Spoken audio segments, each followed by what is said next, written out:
Hello everyone, welcome back to our new video guys. तो आज की वीडियो में हम बात करने वाले हैं कि हम शेयर मार्केट में अच्छी कंपनी कैसे सिलेक्ट करें जिसमें हम इन्वेस्ट कर सके। शेयर मार्केट में हम किसी कंपनी का एक हिस्सा खरीदते हैं तो उसे हम स्टॉक कहते हैं।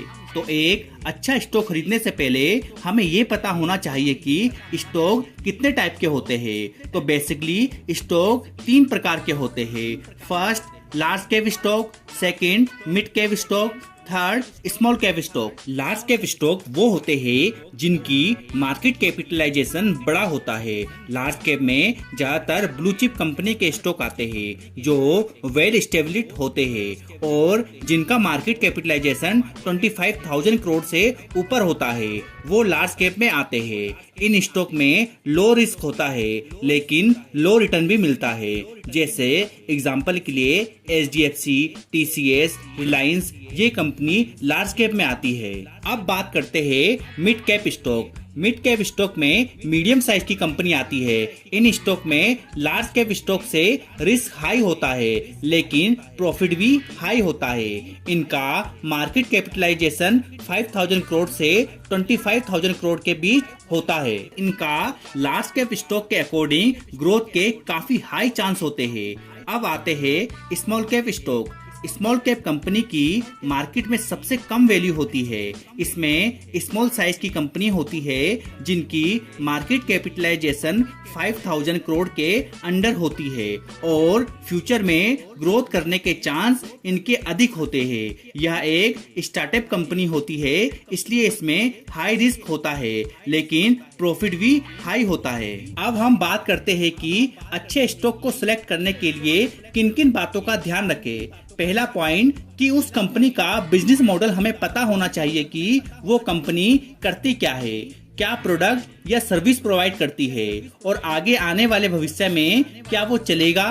अब हमें अच्छे स्टॉक सिलेक्ट करने के लिए हमें उस कंपनी का मार्केट कैपिटलाइजेशन देखना होगा और कंपनी का अच्छा मार्केट कैपिटलाइजेशन 500 करोड़ से अधिक होना चाहिए। नेक्स्ट हमें देखना है कि कंपनी का डेट टू इक्विटी रेशियो कितना है, मतलब कि कंपनी के ऊपर ज्यादा कर्जा तो नहीं है। यह जितना कंपनी का कम होगा उतना बेहतर माना जाता है। नेक्स्ट हम देखेंगे PE ratio, price to earning ratio.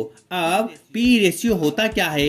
ये एक वैल्यूएशन रेशियो होता है जो आपको कंपनी की वैल्यूएशन निकालने में मदद करता है कि कौन सा स्टॉक ओवर वैल्यू है और कौन सा अंडर वैल्यू। ओवर वैल्यू का मतलब है कि स्टॉक अपनी रियल कीमत से ऊपर ट्रेड हो रहा है या फिर महंगा है और आने वाले समय में इसकी कीमत गिर सकती है।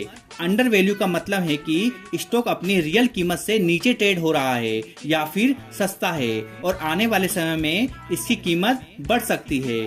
तो पी रेशियो कम होना ही अच्छा माना जाता है। तो इसको भी ध्यान से समझ के कंपनी को सिलेक्ट करें और फिर हम देखेंगे कि कंपनी की सेल ग्रोथ कितनी है, क्योंकि सेल ग्रोथ जितनी ज्यादा उतना हमारा प्रॉफिट होगा। तो ये कम से कम 10% से ज्यादा होना चाहिए और साथ में प्रॉफिट ग्रोथ भी 3 साल का 10% से ज्यादा होना चाहिए।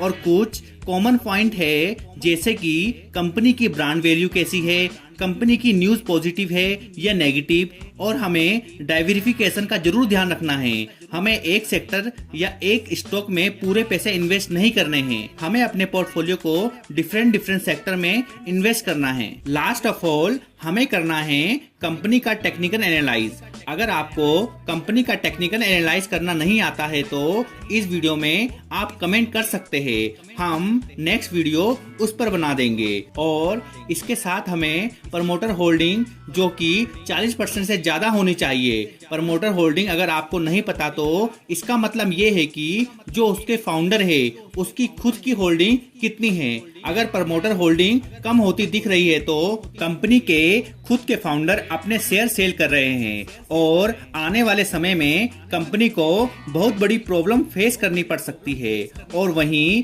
अगर प्रमोटर होल्डिंग बढ़ रही है तो कंपनी को आने वाले समय में अच्छी ग्रोथ मिल सकती है, क्योंकि इसका मतलब है कंपनी के प्रमोटर खुद कंपनी के शेयर बाय कर रहे हैं और ये एक अच्छा साइन है। इसलिए कंपनी के प्रमोटर होल्डिंग चेक करना बहुत जरूरी है। तो आई होप आपको काफी चीजें समझ आई होगी कि एक स्टॉक सेलेक्ट करने के लिए किन किन चीजों को देखना जरूरी है। आप हमें सपोर्ट करें, आगे ऐसे ही आपके लिए फाइनेंस स्टॉक से रिलेटेड वीडियो आती रहेगी। चैनल को सब्सक्राइब करें, वीडियो को लाइक करें एंड शेयर करें और अपना ध्यान रखें। जय हिंद।